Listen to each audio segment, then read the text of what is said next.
प्यारे विद्यार्थियों, आज की इस वीडियो में हम नवोदय विद्यालय प्रवेश परीक्षा 2021 का गणित के पेपर को हल करेंगे।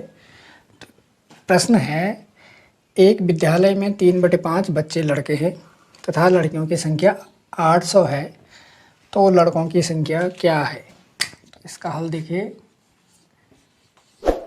बच्चे 3/5 बच्चे लड़के हैं, तो सबसे पहले हमको बच्चे निकालना पड़ेंगे कि कितने हैं। तो चलिए मान लेते हैं, माना कुल बच्चे x हैं, कुल बच्चे x, और बच्चे का मतलब यहाँ पे लड़का धन लड़की, तो अभी तो स्टूडेंट मिलेगा। बॉयज़ और गर्ल्स दोनों को ऐड करके बनेंगे स्टूडेंट्स, तो लड़का और लड़की बराबर ये x। अब लड़के कितने थे? 3/5 बच्चे लड़के मीन्स x कुल बच्चे हैं और उसका 3/5 भाग क्या है? लड़के। और लड़कियां क्या है? लड़कियां हैं 800। तो क्या हो जाएगा? x जो बच्चे हैं इसमें 3/5 भाग लड़के हैं और 800 लड़कियां हैं। हमको लड़कों की संख्या निकालनी। अब x और x वाले पद एक और ले लीजिए, तो यहाँ पे ये बराबर के दूसरी ओर है, इसका साइन प्लस है, जिसके आगे कोई चिन्ह नहीं होता वो धनात्मक होता है। इसको जब बाएं पक्ष में लाएंगे तो ये नेगेटिव हो जाएगा, ये हो जाएगा -3x/5 और यहाँ रह जाएगा 800। अब इन दोनों का एलसीएम ले लीजिए, ये आएगा 5 और इस 5 की यहाँ मल्टीप्लाई हो जाएगा, ये हो जाएगा 5x - 3x बराबर 800।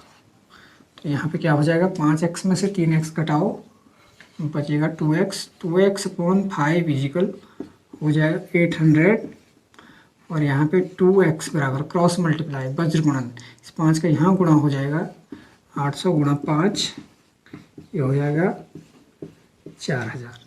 तो 2x इजिकल 4000, 4000 x बराबर हो जाएगा 4000/2 बराबर 2000। अब x 2000 आ गए, मीन्स कुल बच्चे हो गए 2000। अब इस 2000 में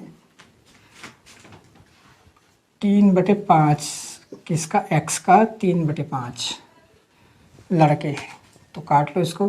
5 4 से 20, 4 7 1200, 1200 लड़के हो गए और 800 लड़कियां, और कुल हो गए 2000। तो इस प्रकार लड़कों की संख्या निकालनी थी। तो ये नवोदय विद्यालय प्रवेश परीक्षा 2021 का पेपर है। नेक्स्ट क्वेश्चन करते हैं।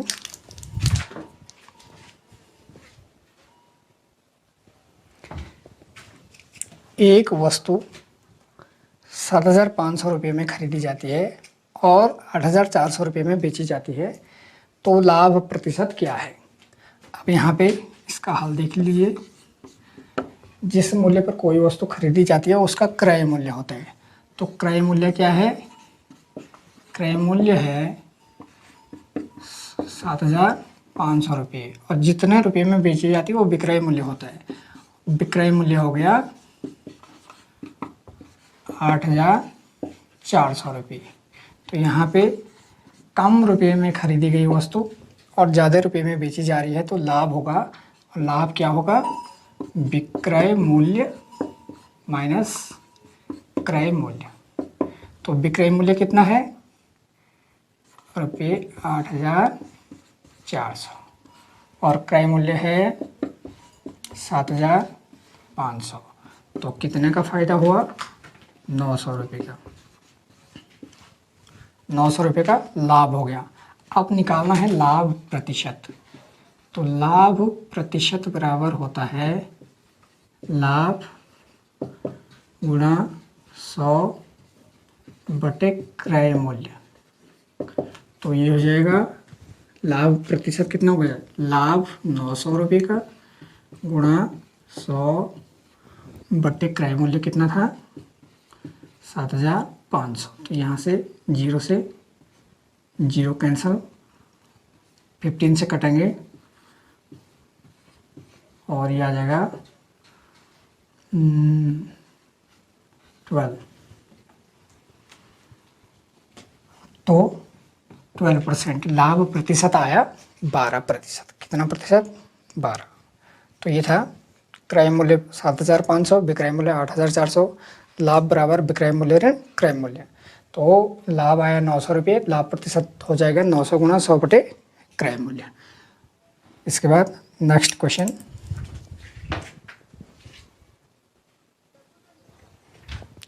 अगला प्रश्न है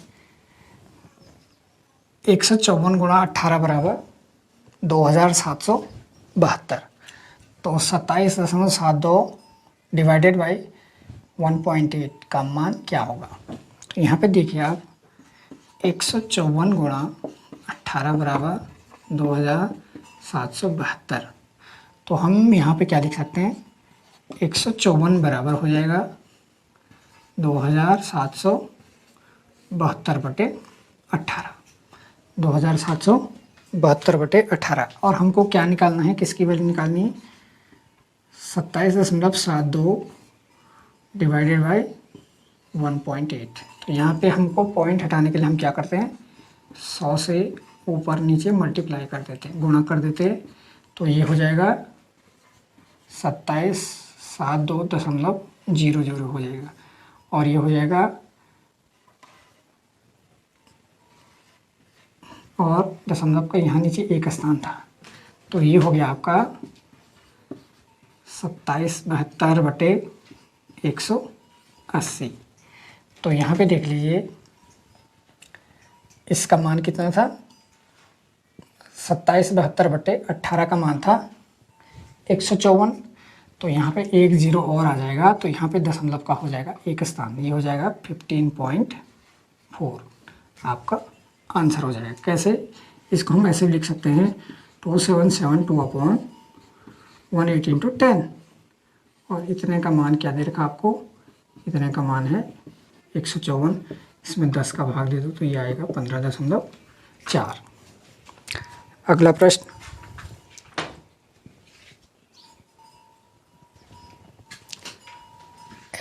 x अपॉन 25 बराबर 196/x, x बटे 25 बराबर 196 बटे x। तो x का मान क्या है, x बटे 25 बराबर 196 बटे x। तो x का मान निकालना है। तो यहाँ पे देखिए आप x बटे 25 बराबर 196 बटे x, यहाँ पे क्रॉस मल्टीप्लाई कर लो। इसका यहाँ हो जाएगा x गुणा x, यहाँ हो जाएगा 25 गुणा 196। अब x गुणा x को लिख सकते हैं हम x स्क्वायर बराबर हो जाएगा, यहाँ 25 को लिख सकते हैं 5 का स्क्वायर गुणा 196 होता है 14 का स्क्वायर। अब यहाँ पे एक तो हम क्या कर सकते हैं स्क्वायर से स्क्वायर कैंसिल कर दो, तो x बराबर 5 गुणा 14 बराबर 70, और या इसको ऐसा भी कर लो x स्क्वायर बराबर 5 का स्क्वायर इंटू 14 का स्क्वायर। तो x बराबर हो जाएगा स्क्वायर रूट 5 स्क्वायर इंटू 14 का स्क्वायर। तो स्क्वायर रूट के अंदर अगर स्क्वायर हो तो नंबर सिंगल हो जाते हैं, एक ही बार आता है। तो ये हो जाएगा 70। तो इसका आंसर आ जाएगा 70।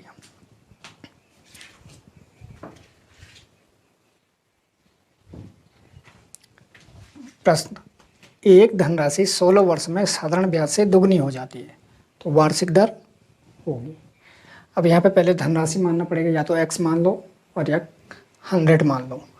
तो माना धनराशि क्या थी, धनराशि अर्थात जिसको जमा किया, जमा किया मीन्स मूलधन बोलते हैं जिसको। यहाँ पे सपोज 100 रुपये थी, एक धनराशि 16 वर्ष में साधारण ब्याज से दोगुनी हो जाती है। अब 16 वर्ष बाद कितनी हो जाएगी, 16 वर्ष बाद ये हो जाती है दोगुनी 200। तो ब्याज कितना हो गया इसमें, ब्याज हो गया 200 ऋण 100, तो 16 वर्ष का ब्याज हो गया 100 रुपये। अब सूत्र है साधारण ब्याज। ये कौन सा ब्याज है? साधारण ब्याज है। एक चक्रवृद्धि ब्याज होता है, ये साधारण ब्याज है। साधारण ब्याज बराबर होता है मूलधन गुणा दर गुणा समय बटे 100। साधारण ब्याज कितना है? 100। मूलधन कितना है? 100। दर हमको निकालनी है और समय है 16 वर्ष और बटे 100। 100 से 100 कैंसिल, तो 100 बराबर आया दर गुणा 16। तो दर बराबर हो जाएगा 100 बटे 16। 16 छक्का 96, 16 दूनी 32, 16 पंजे 80। तो दर प्रतिशत में आती है, तो दर हो गई 6.25%। बहुत ही सरल सवाल है। जिस धन को हम बैंक में जमा करते हैं वो मूलधन होता है और ब्याज लगने के बाद जो प्राप्त होता है वो मिश्र धन होता है। तो यहाँ पे हमको 16 वर्ष बाद कितना मिला था? 16 वर्ष बाद हमको मिलते 200 रुपये। तो हमारा ब्याज क्या हो गया? 200 में से 100 घटा दो, 100, तो 100 हमारा साधारण ब्याज हो गया, 100 मूलधन हो गया, दर हमको निकालनी है, समय 16 वर्ष हो गया और बटे 100 ये सूत्र है, सूत्र में रखा और ये आ गया 6.25। निम्न व्यंजक का पूर्ण संख्या में निकटतम मान ज्ञात कीजिए। तो पूर्ण संख्या क्या हुई? पूर्ण संख्या जो दशमलव में नहीं होगी, पूर्णांक के रूप में होगी। पूर्णांक पूरे अंक, ये पॉइंट में नहीं आएगा इसका आंसर। तो देखिए 349 को 51 से मल्टीप्लाई कर दो, तो 349 इंटू 51 ये हो जाएगा 349 और 5 9 से 45 का 5 4 करी 5 4 से 24 और 2 करी 5 से 15 और 2 17, ये आ गया 99। तो ये आया आपका 17799 प्लस यहाँ पे देख लीजिए 332 को 31 से डिवाइड करेंगे तो ये आ जाएगा 31 2 जा 2 1 जा 2 2 3 जा 6, 3 में से 2 लेस किया 1 2, 31 बड़ा है 12 छोटा है, 31 बड़ी संख्या 12 छोटा, तो यहाँ पे आएगा 0। बाकी पॉइंट में आएगा वो, उसकी हमको ज़रूरत है नहीं। तो ये आ जाएगा 17799 और इसमें 20 ऐड कर लो, तो ये हो गया आपका 9717। तो आंसर आ गया आपका 17819। तो इसका जो निकटतम मान होगा, ये मान है, आंसर में आएगा 17819 है, तो उसमें जो निकटतम मान दे रखा है वो 21 के लगभग दे रखा है। तो यह आ जाएगा आपका निकटतम मान, मीन्स इसके नज़दीक कौन सा पूर्णांक मान है, संख्या में निकटतम दे रखा है। तो ऑप्शन में ये वाला सही ऑप्शन होगा, राइट ऑप्शन।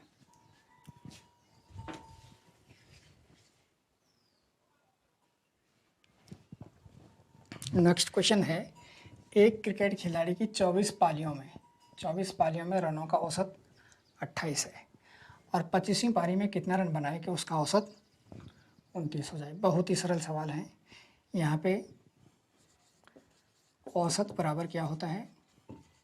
औसत बराबर होता है कुल पदों का योग, कुल पदों का योग बटे पदों की संख्या, पदों की संख्या। यहाँ पे हमको औसत दे रखा है और पदों की संख्या दे रखा है। 24 पारी में औसत 28 है, तो हम निकालेंगे रनों की संख्या। 24 पालियों में रनों की संख्या, तो क्या करेंगे? अगर हमको ये दिया है और ये दिया है तो कुल पदों का योग कैसे निकालेंगे?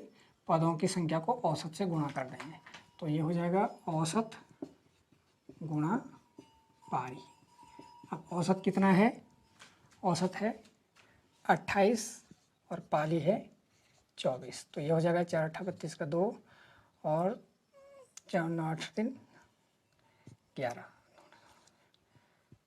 ये हो जाएगा आपका 672।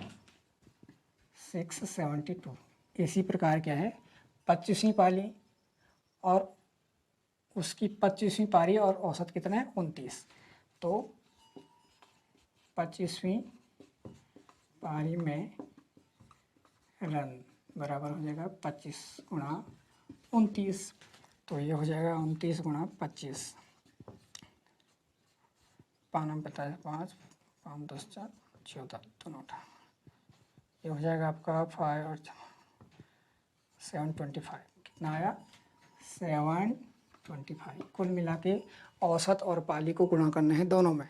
और ये 25वीं पारी में कितना रन बना, इसमें से इसको घटा दो। इसलिए 25वीं पारी में रनों की संख्या बराबर हो जाएगा 725 में से घटा दो 672। ये हो जाएगा 53 रन। 53।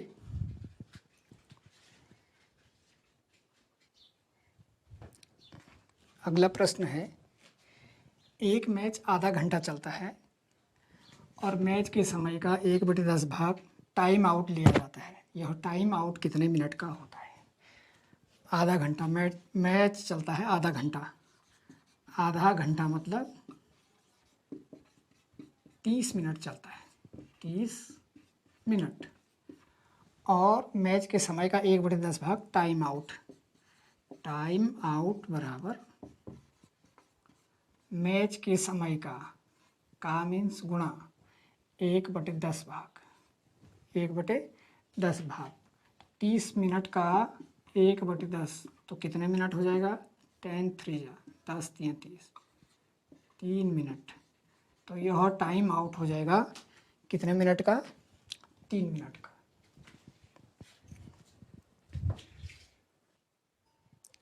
अगला प्रश्न दिया है, एक समकोण त्रिभुज की दो लंबवत भुजाएं 5 सेंटीमीटर और 12 सेंटीमीटर हैं, तो त्रिभुज का परिमाप कितना होगा? अब देखिए, ये समकोण त्रिभुज है। समकोण त्रिभुज किसे कहते हैं? जिसका कोई एक कोण 90 अंश का हो। तो लंबवत भुजाएं दे रखी है, एक दे रखी 12 सेंटीमीटर और एक दे रखा है 5 सेंटीमीटर, और इसका परिमाप निकालना। तो परिमाप निकालने के लिए हमको इस भुजा की भी ज़रूरत होगी। और समकोण त्रिभुज में एक प्रमेय यूज होती है जिसको कहते हैं पाइथागोरस प्रमेय। यहाँ पे जो खड़ी भुजा है इसको लंब कहते हैं और इसको कहते हैं आधार। इसको कहते हैं समकोण के ठीक सामने वाली भुजा कर्ण। तो प्रमेय होती है कर्ण का वर्ग बराबर लंब का वर्ग धन आधार का वर्ग। तो कर्ण हमको निकालना है, तो कर्ण का वर्ग बराबर लंब 12 सेंटीमीटर का वर्ग धन आधार 5 सेंटीमीटर का वर्ग। तो ये हो जाएगा 12 का स्क्वायर 144 सेंटीमीटर स्क्वायर धन 25 स्क्वायर, तो यह 169 सेंटीमीटर स्क्वायर। तो कर्ण बराबर हो जाएगा वर्गमूल 169 सेंटीमीटर स्क्वायर। ये आएगा 13 सेंटीमीटर। ये हो जाएगा 13 सेंटीमीटर। तो परिमाप हो जाएगा तीनों भुजाओं की माप 12 सेंटीमीटर धन 13 सेंटीमीटर धन 5 सेंटीमीटर।